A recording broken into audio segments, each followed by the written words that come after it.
saved in the seat, and they go sit over there. Can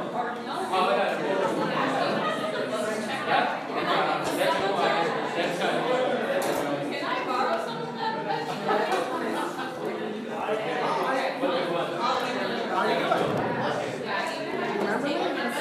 What's my name? You forgot, huh? Sure. Well, that's okay. I forgot your name too. What's your name? Huh? Irene? Did you come with your whole family? No, just with your dad?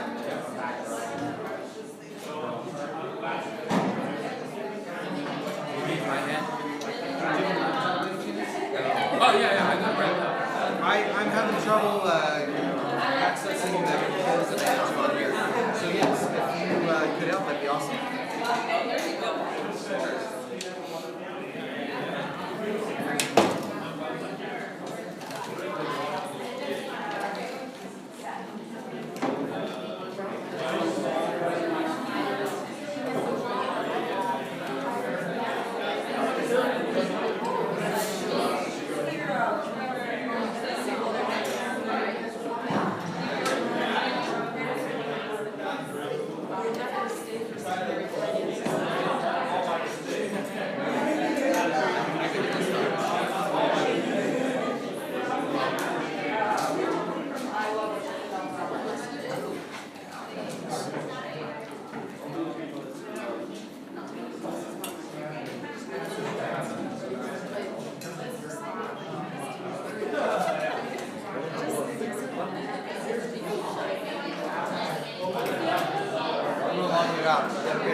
The year, and it's just been nothing but sunshine.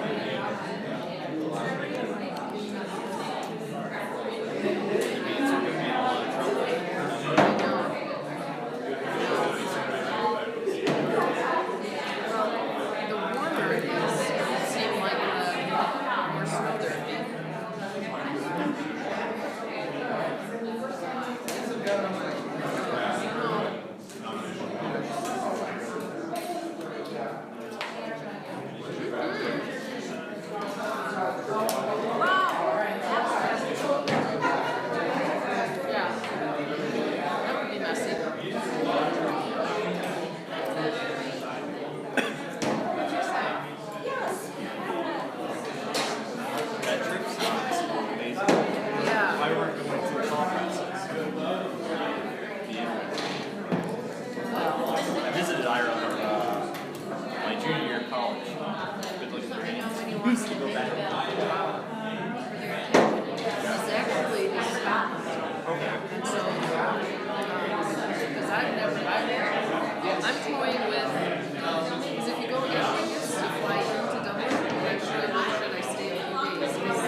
Fun ever in Dublin. Really? Yeah. Why? What was there? Well, there's it's pretty historic town. Yeah. We visited up there, and Thank you everyone for coming to lunch. nightlife is pretty fun too. Thank you everyone for coming to lunch today. We are privileged to have Michelle Harbeck-Haley here to present on clergy, taxes, and finances. This is something, if you're going into pastoral ministry, any kind of ministry, you need to know. So I'm glad you came to hear her presentation. She is the Director of Finance, is that right? For the Evangelical Covenant Church. She's presented to our students before in another setting, so we're really glad that you're here. So thank you, and I'm just going to turn it over. Thanks. Greetings from Covenant Offices at 8303. I'm thrilled to be here with you. My name is Michelle Harbeck-Haley. I am the Director of Finance at Covenant Offices. And I'd like to share with you some things about taxes, some things about financial guidelines for pastors.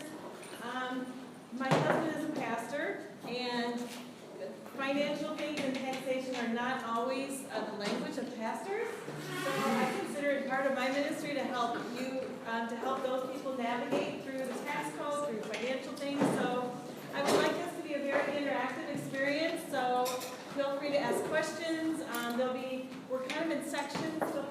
questions at the end or during the middle. I will also at one point ask for some helpers.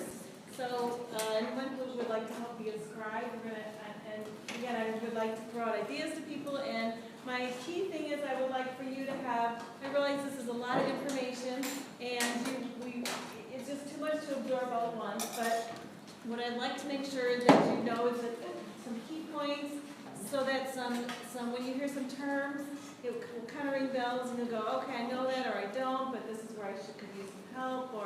So I'd just like to present the ideas to you, and we'll start from there. So the things we're going to cover today, some more than others, but a little bit about church finances, a little bit about taxes, and the housing allowance. The housing allowance is a key issue for all pastors. A little bit about our covenant benefit programs, as well as planning for retirement and investing. So we'll see how far we get, but those are all the topics that are potential. And then just to review our other covenant financial institutions. So for starters, the pastor's role in church finances. Pastors are asked to do so many things, and nobody can know absolutely everything, and I wouldn't expect finances to be at the top of your list. But there's a few things. So the goal for our pastors is not obviously accounting expertise. It's to be solid stewardship leaders within your church. And the pastor's job is not to calculate financial statements or anything like that, but knowing how to utilize that information to make informed leadership decisions is what is the basis of what we need to know. And I meant to ask him mention in the beginning, I do have these slides. I'd be happy to email them to anybody. There are handouts in the back if people would like to grab them, as well as my card is back there, and a little brochure on our benefit programs through covenant offices called Bethany Benefits. The other thing to be aware of is that, again, pastors cannot know everything, and I wouldn't expect financial leadership to be at the top of your list, but the only dumb question is the ones you don't ask. So it's important to get help from people who are experienced and understand financial systems. So a key thing for a pastor to understand, however, in the church is that there should be internal controls and checks and balances in place in your financial systems of the church. To be aware of financial monitoring. Do your staff have qualifications, or do your volunteers have qualifications? That's always one of the frustrations in the church, is often the treasurers are volunteers. They change annually or sometimes more often. So it's important to know if the right people are in those positions.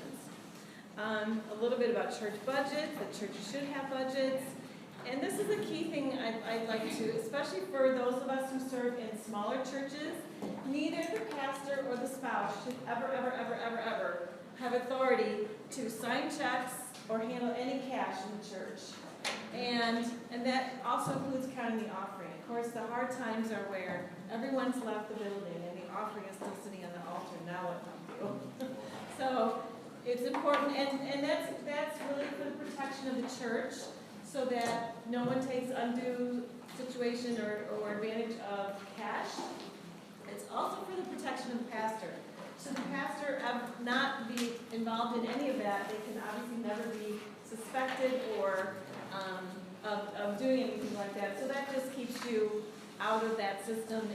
And again, I would really stress that that's a really important thing, especially for those of us in small churches where, the pastors do a lot and do a lot of everything. So again, there's scriptural references I'm sure you're all familiar with. Maintaining a high level of accountability and transparency. 2 Corinthians, keep fiscal behavior above reproach. To ensure that the dollars remain the servant and not the master of the ministry. And remember that counting the cost planning ahead is a biblical principle. And again, those are all in your information. So what I'd like to share with you mostly today is talking about taxes. And one of the things that is important to know is when you get, for instance, when you get your first call, when the call committee talks about the financial package and how they would like to compensate you, it's important to know what is taxable and what's not. So here is where I'd like to get feedback from the group, and I'd love to get 2 volunteers who can help write. Anybody please do? Here's all right. There's markers over here. So on the left, you can write taxable.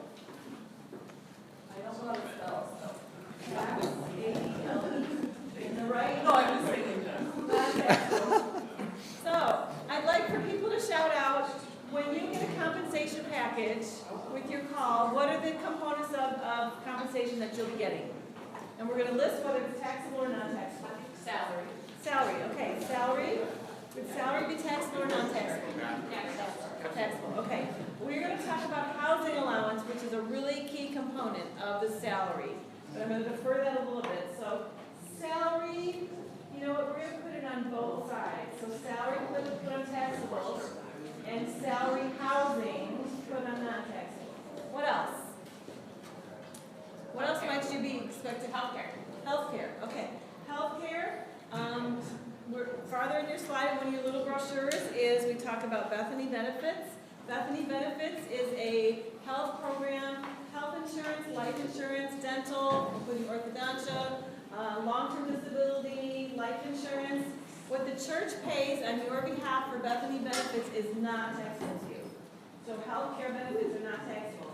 Now this is kind of a hot topic as of late because there are some churches that say, well, you know, we don't really care what benefits you use, so why don't you go out and get your own and we'll just pay you for it.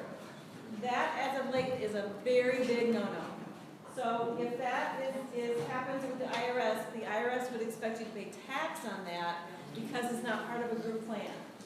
So the church should be paying for that benefit. The church should not be reimbursing you for what you pay for that benefit. So does that make sense, everybody? Just kind of a new quirk. What else? So is that all you expect to be compensated for? Mileage. Mileage, okay. Mileage is a business expense, right? One of the big things about expenses are something, and it's in your packet, but something that's called accountable and non-accountable plans. Now, an accountable plan is where you give your expense report and copies of receipts to the church treasurer. They reimburse you for your actual expenses. An accountable plan is not taxable because those expenses then are considered the expenses of the church and they're reimbursing you for what you paid. Now, in some situations, and it could be up to the budget amount, and that's fine. In some situations, churches just say, you know what, we know you have expenses, we're going to give you $4,000 for expenses. We don't care what you use it for, we don't care what you spend it on, but because we know you'll have expenses. Is that taxable or not taxable? That is taxable, correct, because the church is just giving you set amounts. Now, what you could do then is you could include that in your income and then you could deduct all the expenses. Of course, that's more work. So non-accountable expenses. So non-accountable expenses, right. Again, if the church is just giving just an amount. Like For example, like a phone plan or what would be some examples of that? Could be any kind of expenses. So if for the non-accountable plan, that's like when they say, you know, here's $3,000. We're giving you $3,000 as part of your package for all your expenses. And then you don't report to the church what the expenses are, how much you give receipts or anything. So that's called the non-accountable plan. But if the church says, okay, you have a budget of $3,000, and then every month or quarter or year or whatever, you give them a list of your expenses and copies of receipts, that would be non-taxable. That's called an accountable plan. So Does that when make you sense? say if it's reimbursable, it's non-taxable, is that too? That's close, yeah. So accountable and reimbursed expenses, yeah. So yes. Is reimbursed expense dictated by church body or by the government? It would be, well, the taxation of accountable versus non-accountable plans, that's an IRS thing. But what the church decides they will reimburse you for, that would be between you and the church. How do you know what falls within those parameters? What would normally fall within those parameters are what would be deemed business expenses. So business expenses are any expense that you incur that basically helps you do your job better. So when you think of mileage, visiting families, mileage. Now mileage between home and church is considered commuting, and that would not be a deductible expense or reimbursable expense. If you live in a parsonage right next door to the church like we do, there's no commuting expense. Commuting miles. Not for shoes or anything, shoes. So another expense, anything that helps you do your job better as a pastor. So supplies, books, office supplies, computer, meals for a business meeting, meals if you would take someone out for counseling and have a meal, or anything that helps you do your job better. Yes, Would continuing education be Yes. included in that then? yes. Okay. And often that's a budget line on church budgets, continuing education for the pastor. So again, if it's reimbursable, it would be non-taxable. If they give you $500 a year to do whatever, that would be taxable. Make sense? And what else? Yes? The phone is a hazy area, because if it's your one and only phone, it shouldn't be covered, because you would use that for personal business. correct? It's less hazy than it used to be. The IRS came out with a pronouncement, I believe it was last year, saying that the personal use of a telephone is now considered de minimis. So, meaning that you've got a phone, you have to have a phone for business, and you can consider it all business. Oh, really? Yes, so that's very new. That's good news. Any other expense questions? What else might be in your package? What else might you want to be compensated for? Retirement. Retirement. Okay, I'm gonna do retirement a little bit later, but retirement is a big thing. What else? Vacation? Vacations, okay, vacations would normally be part of your salary, right? Normally. What about like weddings, funerals? Being compensated for weddings and funerals? Yeah. Yep, that would be taxable. And that ends up getting reported on what we call Schedule C, like your own business, self-employment. What else? What about conferences that you go to? Is that considered continuing education, or? Yeah, and it really doesn't matter how we call it, what we call it. It's a business expense, it could be continuing education, a business expense.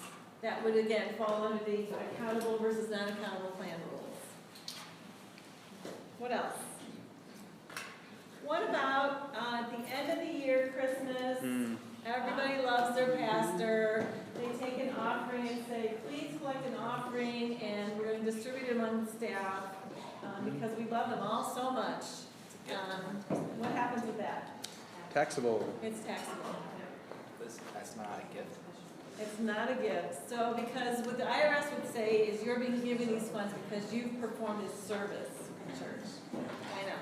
So the key on that and how the IRS would look at it is if an individual's giving to the church and expects to get a contribution deduction for that gift, it has to be taxable to the pastor.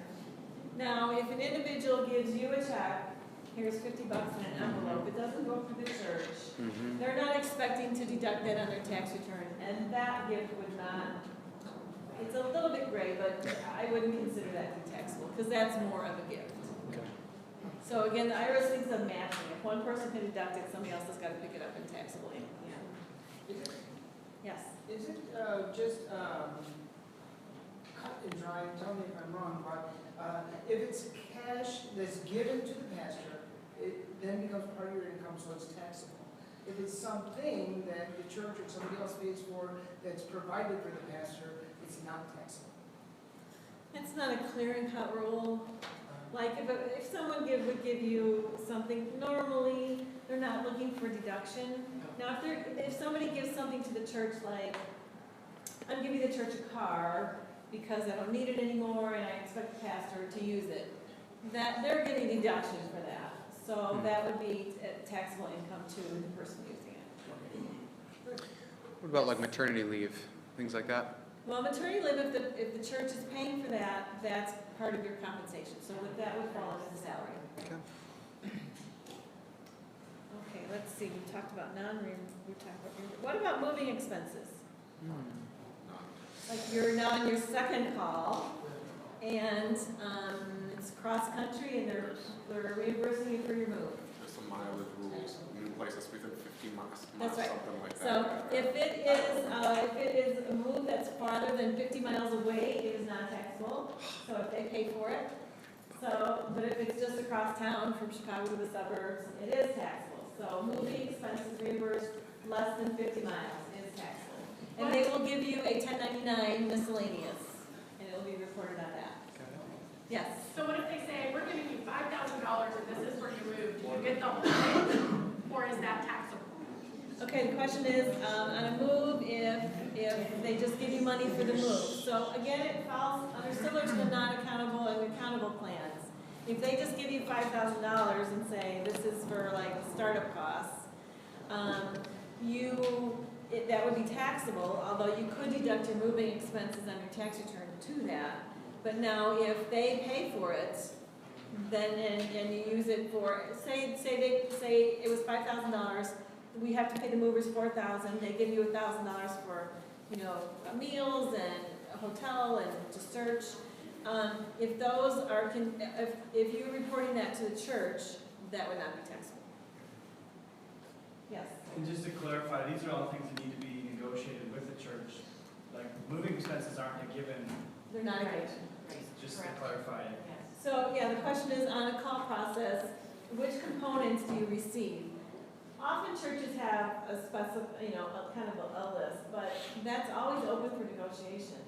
If you're moving cross-country, you could say, well, I would love to come here, but we don't have the funds to move. If you're willing to pay for moving costs, we'd be thrilled to be here.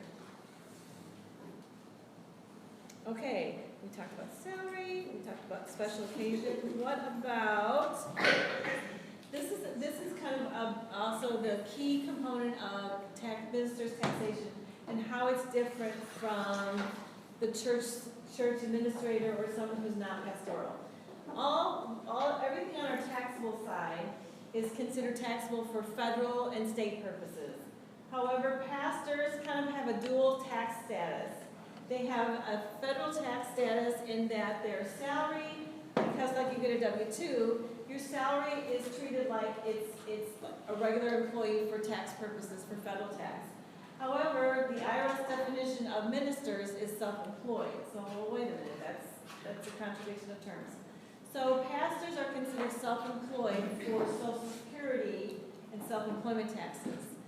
So sometimes also what churches do is they say, well, we know this is the situation, so instead of you having to pay for, when you're self-employed, you're basically paying the employer portion of the Social Security tax and the employee portion.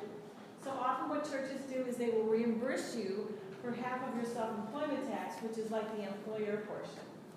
So anybody, yes? That's the FICA tax, right? That's the FICA tax. And because pastors are considered self-employed, it's called self-employment tax. So these are somewhat interchangeable terms.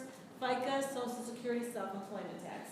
A regular employee will have FICA and Social Security and Medicare tax. Right. And that's all encompassed under self-employment tax for ministers who are self-employed. So what happens to that half that's reimbursed by the church? Taxable or not taxable? Taxable. Taxable. So half of SECA, S-E-C-A, which is self-employment tax.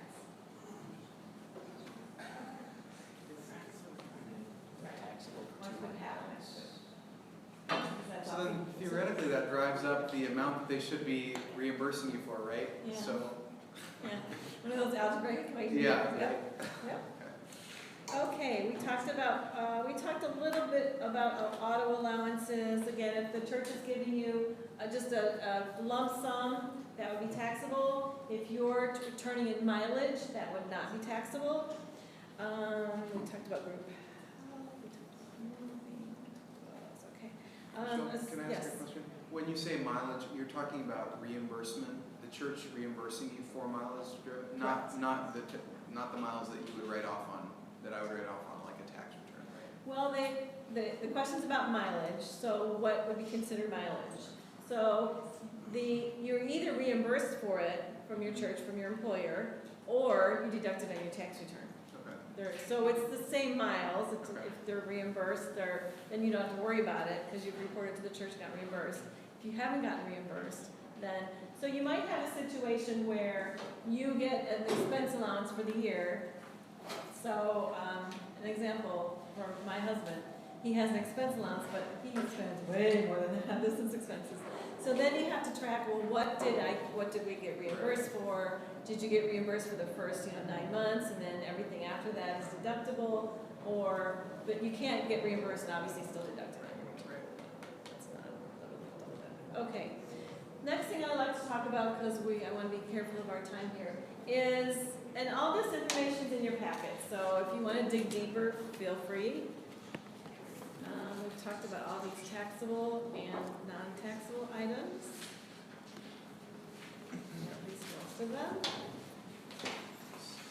The second thing that's key is, and there's a lot of good examples in your packets. The next thing I'd like to talk about is the housing allowance. So, first of all, who qualifies for the housing allowance?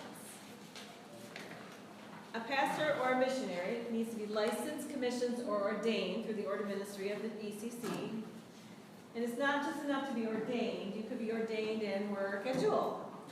But you must be performing qualified services as a pastor, and those include, you're considered a religious leader by the church, which is being licensed by order ministry, and someone who can administer the sacraments, conduct religious worship, or has management responsibility in the control, conduct, or maintenance of the church.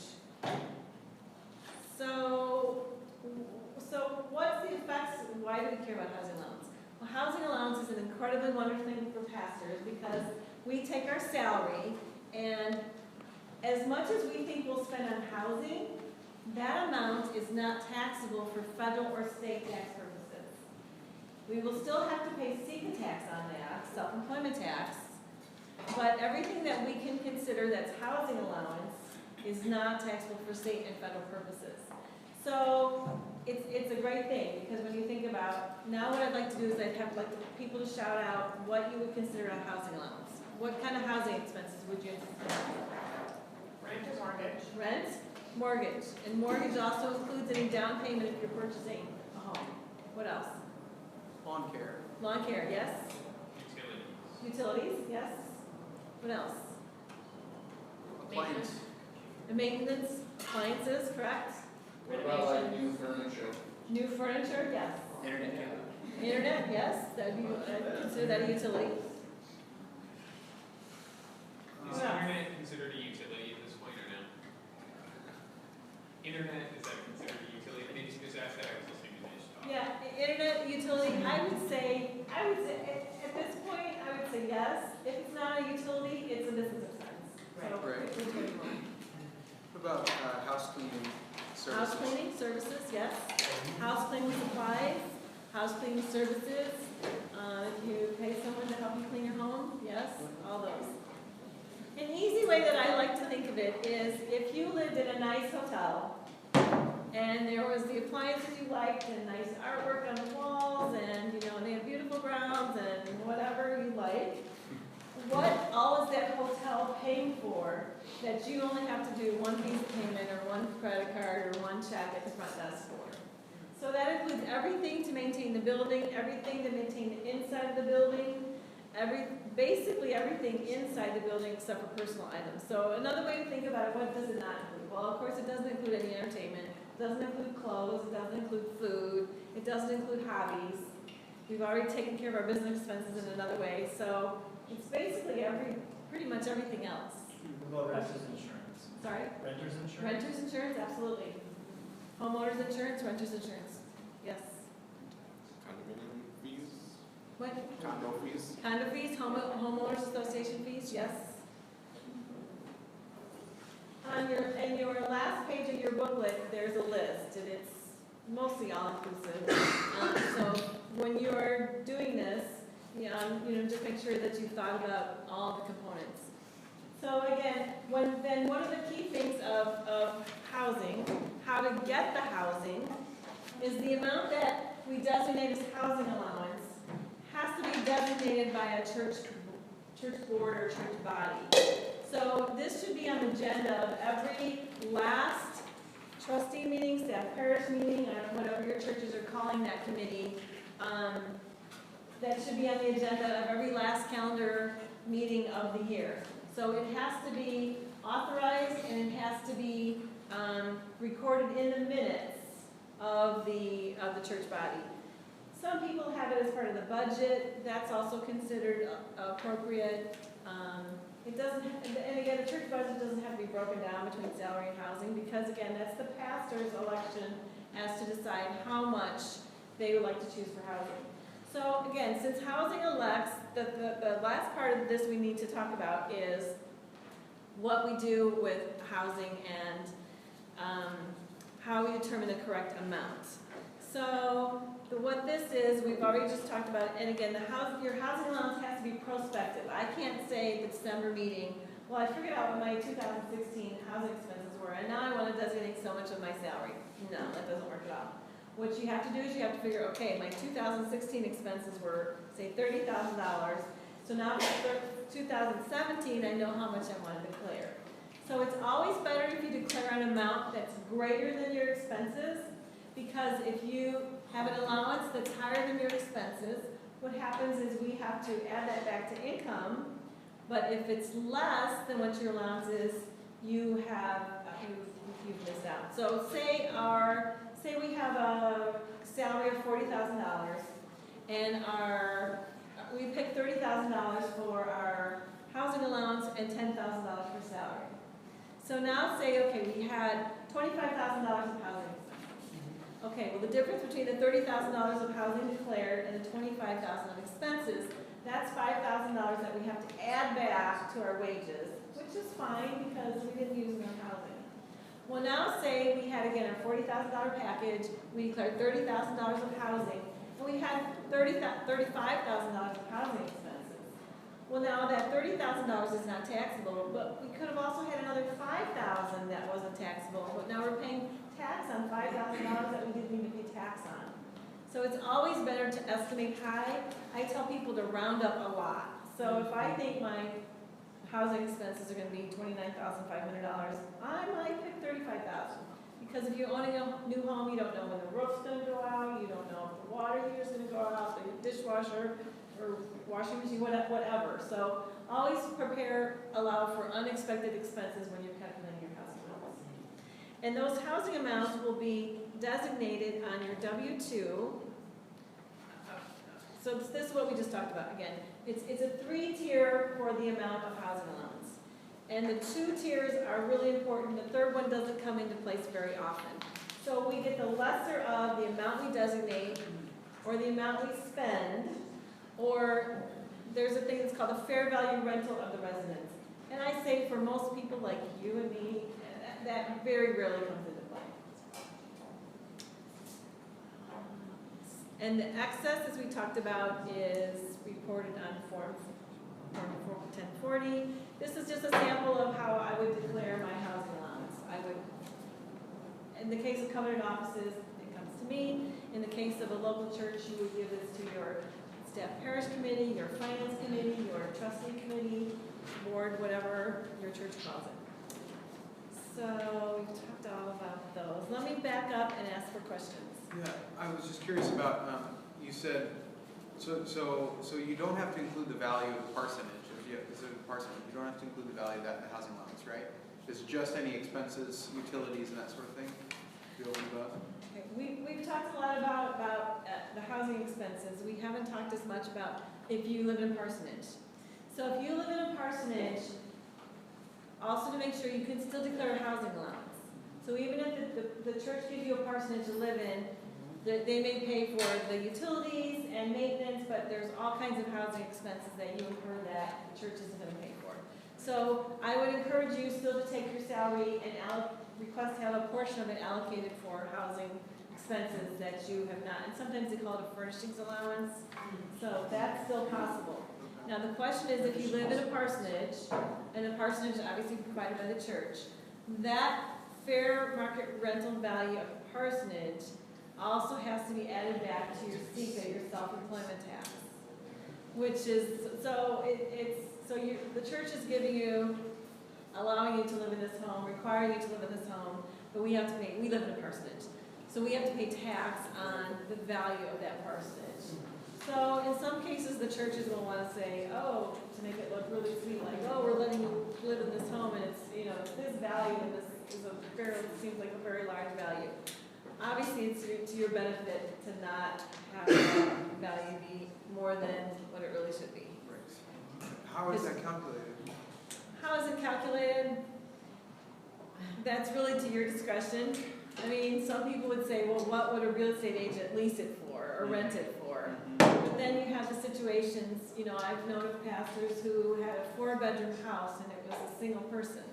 Well, a single person isn't going to rent a So in those cases, I think you could justify some things like, we're not living in the whole house, or, you know, so there are some justifications. That's one of those gray things, and, but once you establish an amount, you should make a note of how you came up with that amount. I mean, so you're not just pulling them out from thin air, but I always say, pastors, you need to be fair to yourself. So you don't want to pay more tax than you need to. I always say I do my best to help people pay all the tax they're supposed to, but no more tax than they need to. So what questions can I answer about taxes, about, okay, We have one question here from Megan online. So if in the conversation of salary negotiation, the church says, well, here's your package, you can decide how you want to allocate it, but if you want that extra $10,000 to go to housing, it'll come out of your bottom line. How do you tactfully navigate a situation like that? so the question is, of a church package, and you want to allocate so much as housing, and the church says, however, sure, that's fine, but however you allocate it, it comes out of your bottom line. What I'm hearing that question to be, there was a scenario that I said that, so for instance, say they want to give you $50,000 package. Well, then you can say, well, I'd like so much as salary, so much as housing, so much as reimbursable expenses, and then, of course, above and beyond that, hopefully they're paying for your pension and your health care. So housing is not an add-on usually. It's usually taking your salary package and splitting it. Sure. So you're splitting it between salary and housing. And again, you want to be generous in what you're allocating as housing, because you want to estimate higher rather than lower. That's what I was gonna ask, is from a church's perspective, they have a bottom line that they can offer. A lot of churches don't even have their budget broke down besides health insurance. Maybe they have a line for health insurance because it's different taxing. So I mean, I would say that if you're afraid that this is not enough for you to affordably live in a family of four or whatever it is, then that's a whole salary negotiation. Right. It's not, Yeah. you're just trying to take it, but the question that comes out of that, if you have a single pastor accepting a call, the cost of living is much lower. If you have a pastor who has a family of four, you have much greater expenses, and so the church is still only able to offer the same salary package. Your choice of, if they don't have a parsonage, your choice of accommodations, it's almost, do people, maybe that's the question, do people take advantage of it and purchase a home, or because they know that they're going to have to not pay taxes in their, whatever they declare as a housing allowance? Do you know where I'm going with that? Like, I mean, do they buy up? And so, in a sense, if it's a house or renting something that's maybe outside of their means, it's not going to be taxed. Right. So the question is, if the church gives a financial package and the difference between a single person's housing needs and a family's housing needs, and then do you, by chance, buy a larger home because you can have it less taxed? And I would say that all comes down to, if the church is going to give you a package, you have to live within that means. And so most people aren't going to buy a house bigger than they can afford, because the church is going to just give you more money because you want a nicer house, a bigger house. I mean, Yeah, and maybe that wasn't, so within, let's say, a $75,000 package, I'm just writing here, $15,000 health insurance, $10,000 pension, and then you try to declare $30,000 of that $75,000 to be for a housing allowance. $30,000 of what they're able to pay me is going to be not taxed. non-tax for federal and for state purposes, but it will still be taxed for supplemental. Yep. And so if my housing allowance up to 75, if I push that up to $40,000, essentially there's more of my income coming back that I'm not going to pay taxes on, federal or the state. Right.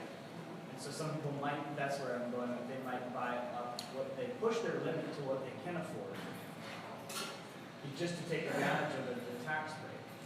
Sure, and there's, again, you know you have to live within the means of whatever that package is, and you need to allocate as much as you can to your housing, because anything that's used for your housing expense is not going to be taxable. So I've had situations where a two-spouse family, obviously one spouse is a pastor and one is working as a non-pastor. The family has elected that 100% of the pastor's housing, 100% of the pastor's salary is allocated for housing. And that is fine. So, because again, you might allocate too much as opposed to not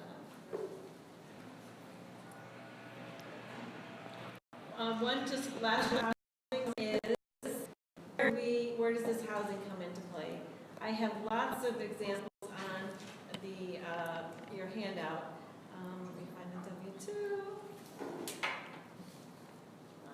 Okay. So if you can see here on box 14, so this is an example of a correctly prepared W-2 for a pastor. So because a pastor is self-employed, we have an amount in the wages, but nothing in the Social Security and Medicare boxes, because again, pastor is self-employed, so those boxes should never be filled in. But what we do have is housing allowance is listed here under other. Some churches do not do it on the W-2. Some churches give you a letter, which is also okay.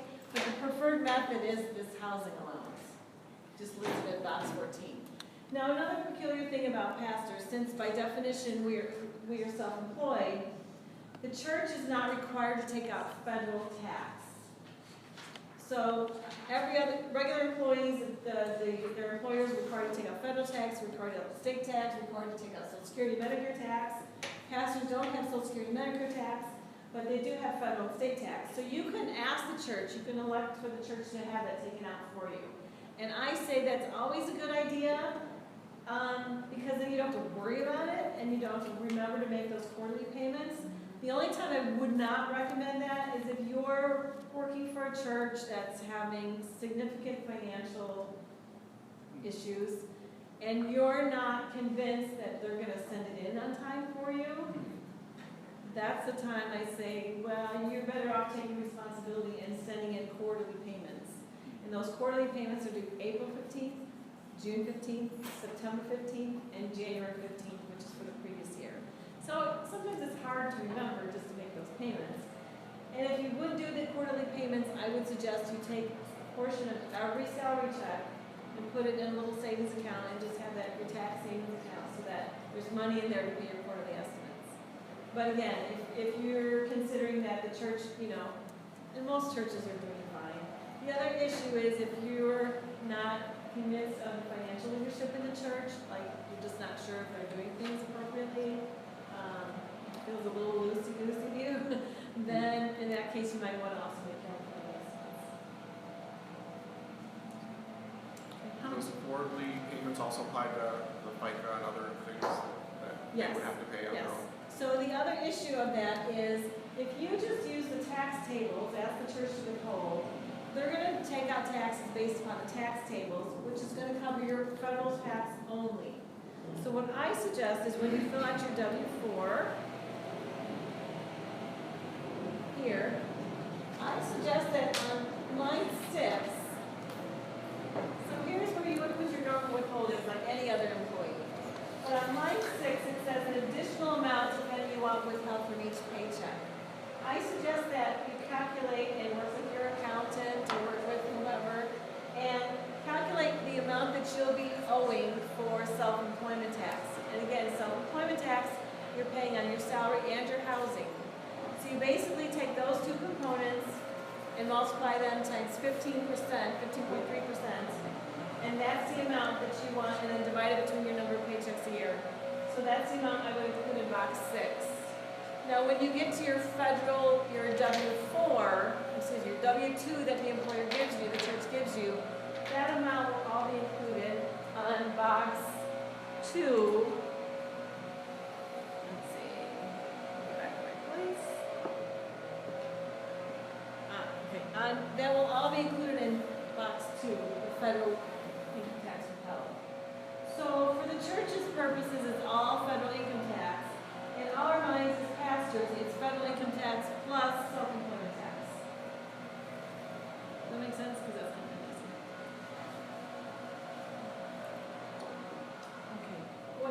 questions can I answer for you? Otherwise, I'll go on to just a little bit about benefits and pension. About 10 minutes. The pension, I just want to mention that someone asked that earlier about is pension taxable? I realize you guys are a long way off from retirement, but when that happens, you will get from Covenant Offices, you will get a 1099 card. I don't have a copy of one of those, but you're basically, what the church denomination does is they say that of your pension, we deem that all of your pension payment is considered housing. So if you get a pension of $50,000, you've worked in good churches that whole time and you've been in ministry for a long time, and so your pension is $50,000. If you use all that $50,000 on housing, not a penny of it's taxable.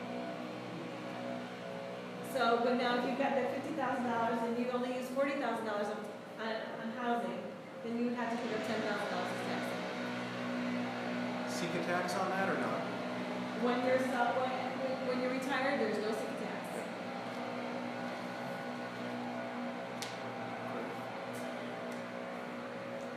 Any questions? I just want to make sure I get your questions. Yes. So then, I just put the math in my head, so she's on the 15%, 15,000 for housing, and if you do it for, salary, that's 55, that's about, just $200 on a good check for that, so that's about money, so what would be a language to say that you might overcome some of that? So the question was, basically the self-employment tax is a lot. It is a lot. Yep. So because it's basically 15.3% of your salary plus your housing. So as part of your package, when you get your call, most churches are aware of this. So what they will do is they will, as part of your package, they will say that, well, this much of your package is really for half of your self-employment tax.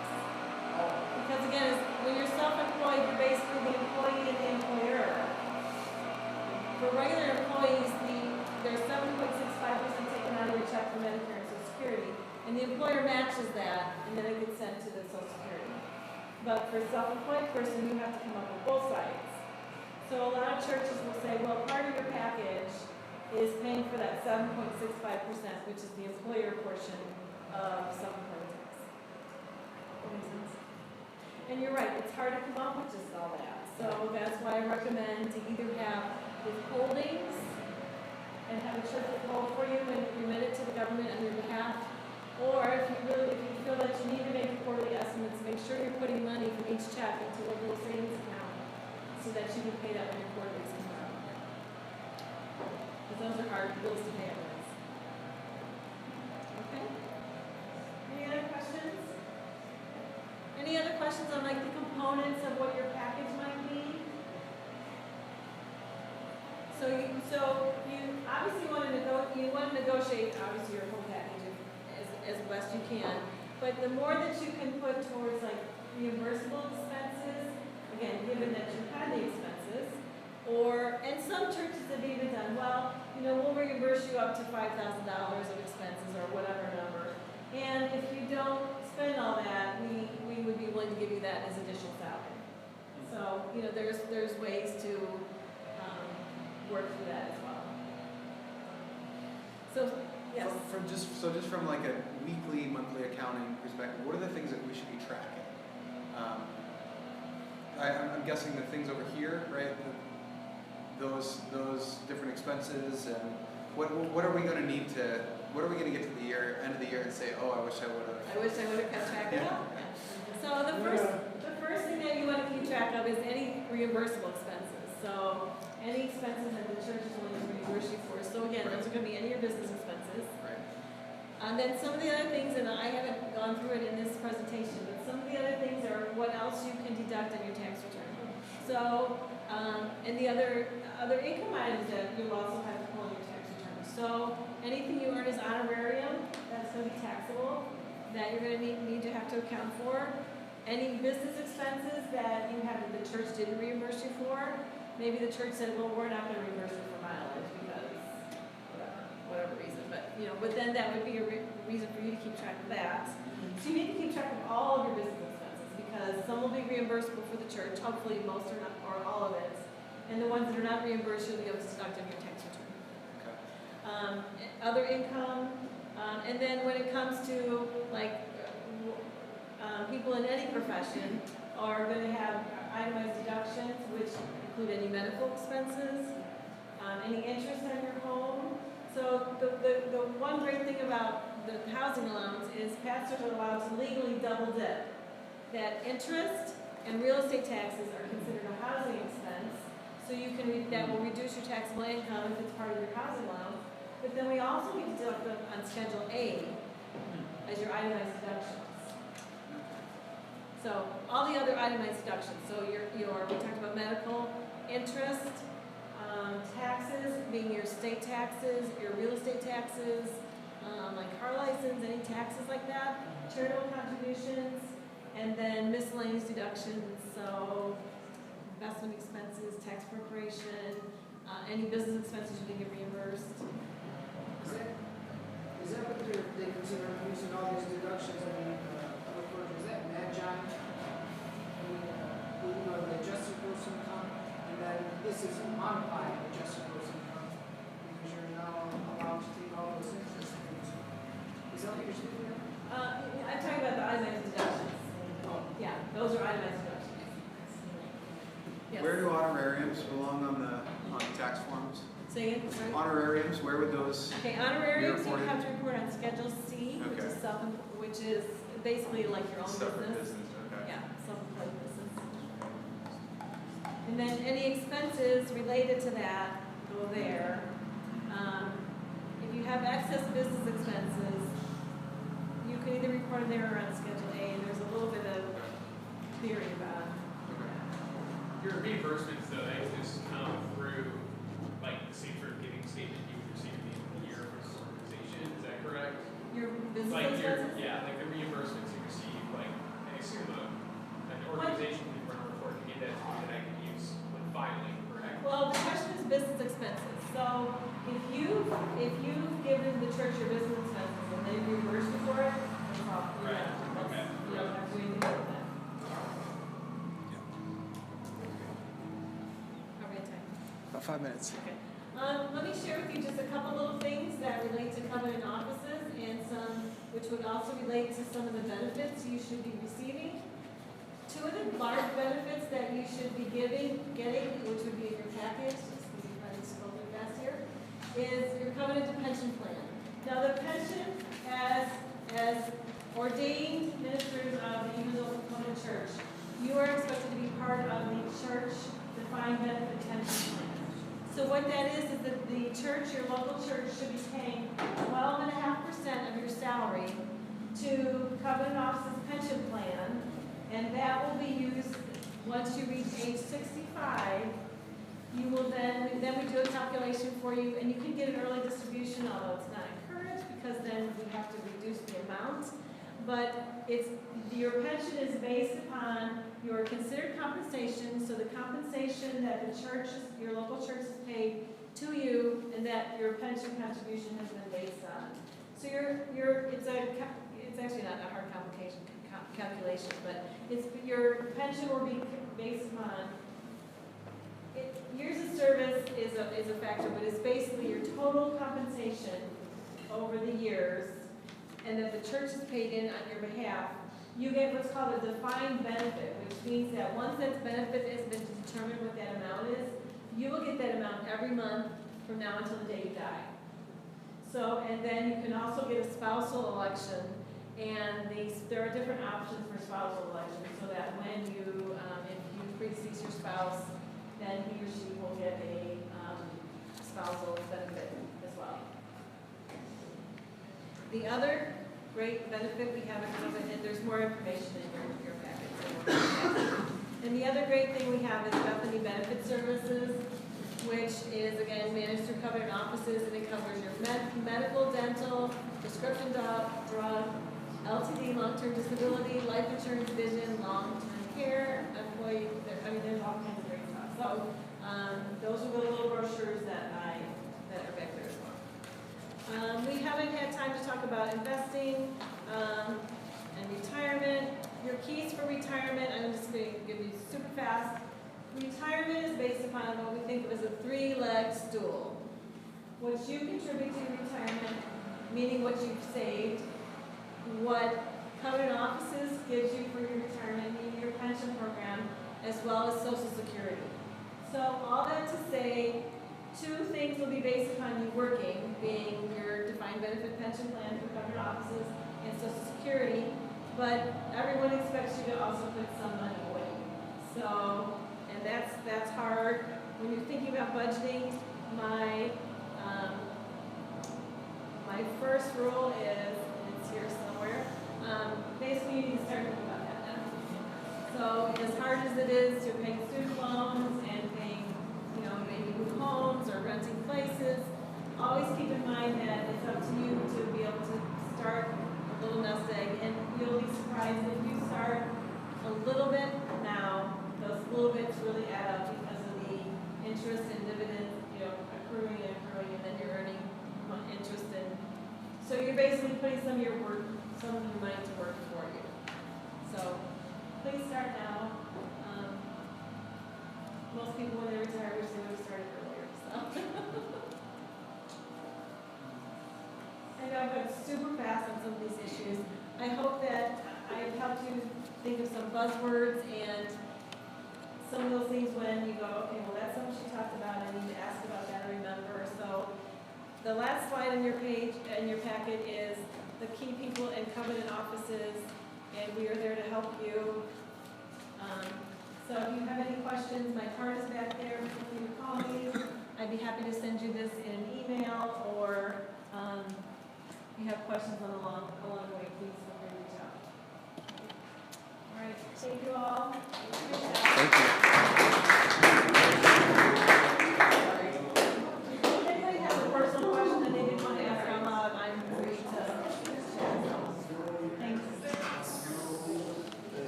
I have a couple questions for you.